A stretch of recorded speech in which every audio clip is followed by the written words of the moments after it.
The Daily Caller has misrepresented this press conference to make it appear that William Kelly got Chicago's mayor angered.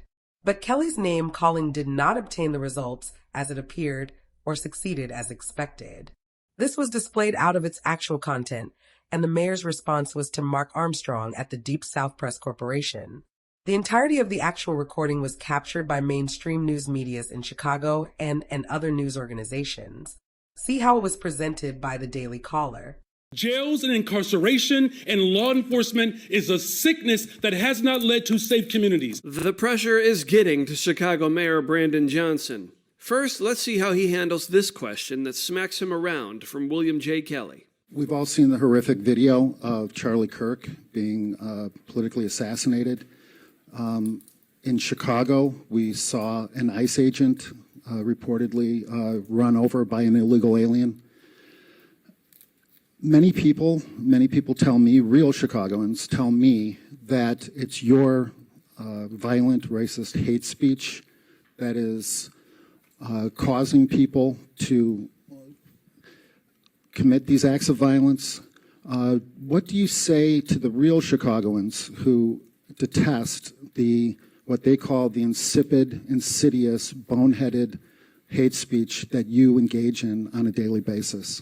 Well, first of all, I don't engage in hate speech. In fact, I think it's important that we note that, as I've said from the very beginning of this tragedy that occurred in our country, that political violence is not only abhorrent, but it undermines the sensibility of our democracy, and there's no place for political violence. In fact, violence as a whole is something that, as a country and as a nation, that we have to continue to come together to ensure that we eliminate all acts of violence. My prayers, of course, are still with Mrs. Kirk and the two children of Charlie Kirk.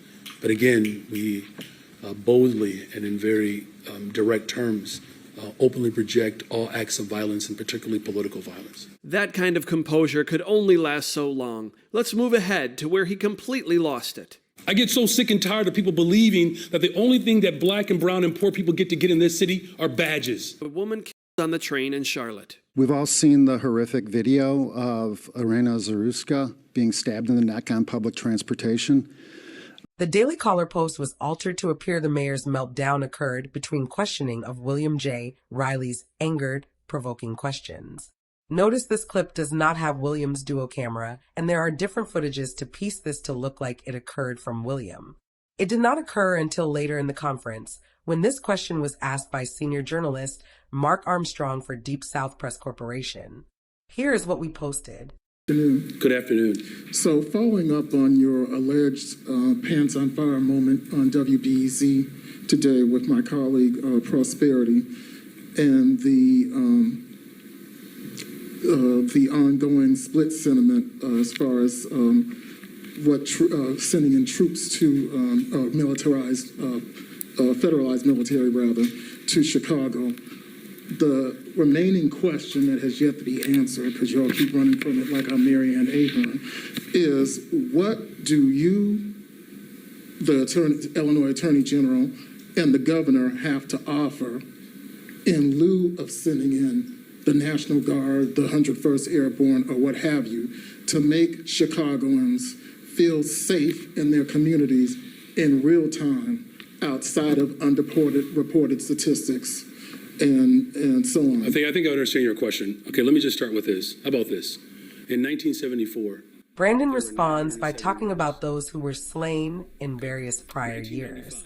Then he moves on into his very heated response as he states, he is sick and tired of many issues that arises in this city to the degree of having a very deep meltdown.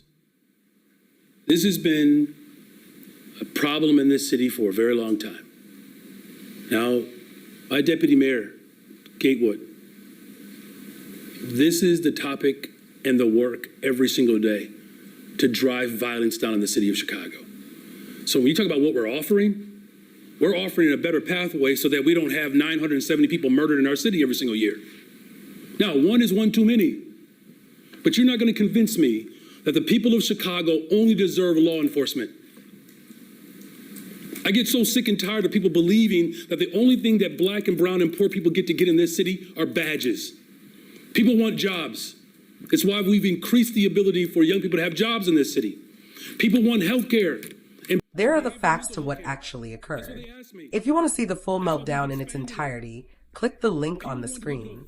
Or, if you want to view the entire press conference, see the description section or search for Brandon's First Amendment Executive Order of Free Speech.